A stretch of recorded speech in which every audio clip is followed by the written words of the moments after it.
ओम नमः शिवाय। एक साधक की कहानी। देवपुर की शांति और अर्जुन का संघर्ष। हिमालय की तलहटी में देवपुर नाम का एक शांत गांव था। वहां की हवा में एक अनोखी पवित्रता थी, जिसका कारण वहां गूंजने वाला मंत्र था, ओम नमः शिवाय।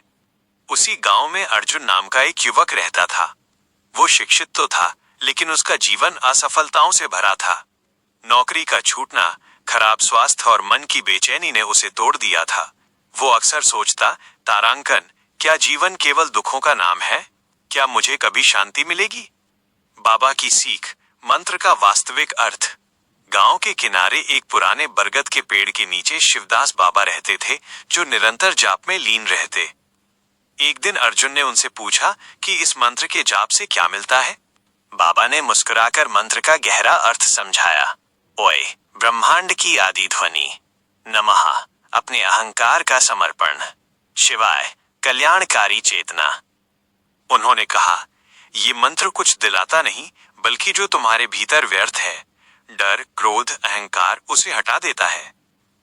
साधना से जागृत हुई 5 महाशक्तियां। अर्जुन ने ब्रह्म मुहूर्त में रोज 108 बार जाप शुरू किया। धीरे धीरे उसके भीतर बदलाव आने लगा। 1. आंतरिक शांति। 1 महीने के भीतर अर्जुन का मन शांत होने लगा। बाहरी शोर और परेशानियां अब उसके भीतर हलचल पैदा नहीं करती थीं। 2.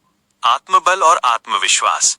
जैसे जैसे उसका अहंकार झुकने लगा, उसका आत्मविश्वास बढ़ने लगा। उसने परिस्थितियों से डरना बंद कर दिया। 3. नकारात्मकता से रक्षा। मंत्र के प्रभाव से उसके चारों ओर एक अदृश्य कवच बन गया। लोगों की ईर्ष्या और बुरे विचारों का उस पर असर होना बंद हो गया। 4. करुणा और धैर्य। वो अब क्रोध के बजाय धैर्य से काम लेने लगा और दूसरों के दुख के प्रति संवेदनशील हो गया। 5. स्वीकार भाव और संतुलन। जब अर्जुन पर भारी संकट आया, नौकरी छूटना और पिता की बीमारी, तब वो टूटा नहीं।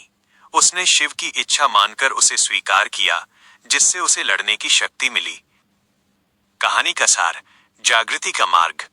अंत में बाबा ने अर्जुन से कहा कि वो अब सफल नहीं, बल्कि जागृत हो गया है।